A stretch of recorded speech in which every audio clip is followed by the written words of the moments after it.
Well, hello viewers, this isn't a step-by-step tutorial video, more of just a show you what I'm working on video, because I'm kind of learning on this one. It's the first time I've ever done all the brake lines on a truck, and I'm kind of learning as I go. I don't like to make step-by-step tutorial videos until I actually know what I'm doing.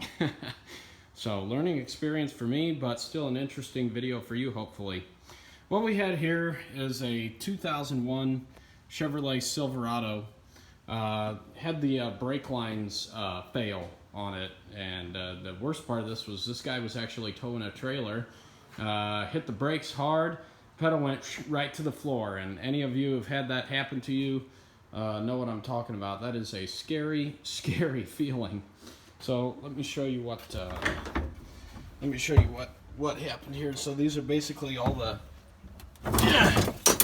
brake lines that I've removed so far. As you can see, they're extremely rusty.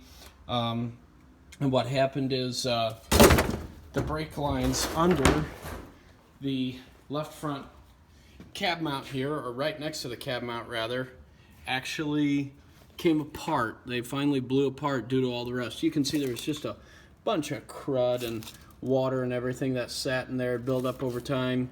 Probably drove on a lot of salty roads and never washed the truck. I mean, as you can see, this truck has that good old Silverado cab rust that I talked about in my why the 90 Silverados trucks are great, which was sponsored by Truck Daily, or shared by Truck Daily. I thought that was kind of cool. Some of you may have seen that.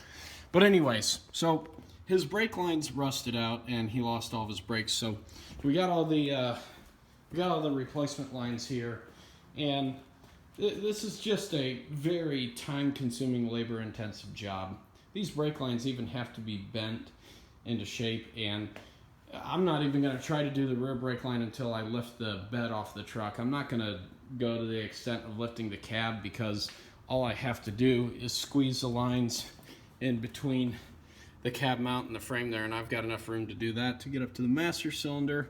The other thing that makes this job a little bit more complicated is, if you look in here, we have an ABS module. So that just makes things a little bit more complicated because you've got more lines. You got to make sure you hook them up properly, and it's a very labor-intensive job. But I mean, that's one of the things about an older truck, you know. These are the things you got to be prepared to deal with. We're going to replace all the lines, even on the rear axle here. I've got the lines off of the back here. I just finished removing all the old lines, so I'm going to call it for tonight. I had all the wheels off, but I'm going to put them back on so I can roll the truck forward and close my garage door for the night. One thing I'm not going to do, though, if you take a look at the brake line here running to the right front wheel, this brake line is actually still in okay shape. And you follow it underneath the truck. There it is right there, looking good. Let's follow it over here to the right front wheel. As you can see, a little bit of surface rust starting right here.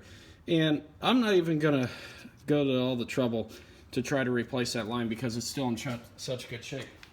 But all the other lines that are going to the back of the vehicle and going to the ABS module, I'm going to replace those. So what I'll do is I'll just cut the line right here and flare it. I have done brake line flaring before, so I've got some experience there. So that's pretty much it. It's, again, you know, the parts are cheap. This guy got all the brake lines for like 20-something bucks. But the labor that goes into this is what makes a job like this expensive. So anyways, that's what I'm doing. Like I said, no step-by-step tutorial video here because I'm still kind of learning on this, but wanted to show you guys what I was up to. Haven't put up a video in a while, so here you go. Hope you enjoyed it. Give it a thumbs up if you did, and I'll see you guys in the next repair.